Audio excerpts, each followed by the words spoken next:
E na Espanha, o presidente Lula afirmou que, apesar de o Brasil ter condenado as pessoas que tentaram dar um golpe em 2022, incluindo o ex-presidente Jair Bolsonaro, o extremismo não acabou e vai disputar a eleição outra vez. Vamos ouvir. Meu Brasil, nós acabamos de derrotar o extremismo. Nós temos um ex-presidente preso, condenado a 27 anos de cadeia. Nós temos 4 generais de 4 estrelas presos porque tentaram dar um golpe. Mas o extremismo não acabou. Ele continua vivo e vai disputar a eleição outra vez. Mas esse é um problema nosso. Esse é um problema do povo brasileiro.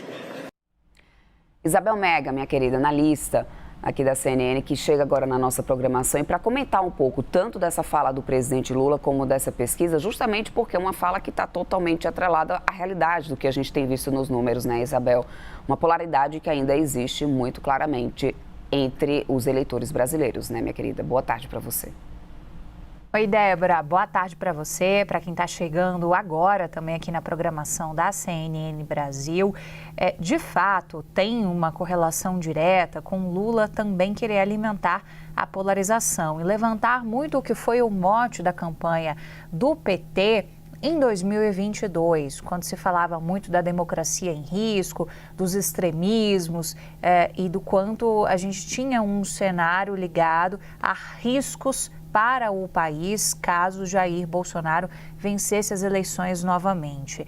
Aquele discurso, na avaliação do PT, deu certo. Então agora, tanto deu certo que o Lula venceu a eleição. Então agora, eles tentam recuperar um pouco esse mote e estão subindo no tom também em relação à campanha de Flávio Bolsonaro.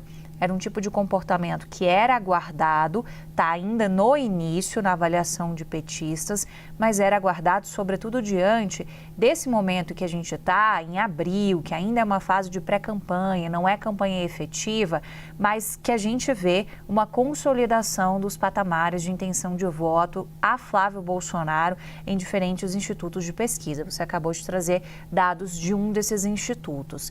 Então, tem uma visão do PT que agora eles precisam sair desse posto de observação e precisam partir realmente para a briga. E eles consideram que é possível tornar a candidatura do presidente Lula mais competitiva. Então, internamente, tem todo um olhar da pré-campanha sobre aquilo que pode ser melhor trabalhado, inclusive no âmbito do governo federal, já que Lula tem a máquina e quem tem a máquina costuma usá-la a favor de si também, independente de quem esteja sentado no momento na cadeira da presidência da República. Isso é de praxe, vale mesmo para governadores, prefeitos e por aí vai. Então, nesse sentido, a gente observa que Lula vai mandando seus recados eleitorais também para Flávio Bolsonaro, que hoje está numa posição um pouco mais confortável e tem mirado discursos também, para a gente falar um pouco sobre o outro lado, né, Débora, em relação a pontos que são cruciais para essa eleição. A economia, Flávio tem batido bastante nessa tecla, tem se reunido muito com camadas dos setores ligados à economia, o setor produtivo, empresários, tem feito essas rodadas de conversa. Flávio Bolsonaro também tem feito alguns acenos ao público feminino. Não foi à toa que ele fez e encabeçou e articulou por uma campanha do PL na eleição do TCU, porque ele também usou esse discurso, tem colocado mais o protagonismo feminino na sua pré-campanha também. Então, a gente fala pré-campanha, Débora, mas tem todos os pormenores de um clima de campanha que vai se acirrando com estratégias dos dois lados e por trás essas pesquisas que a gente traz aqui, mas as pesquisas internas que os partidos fazem também.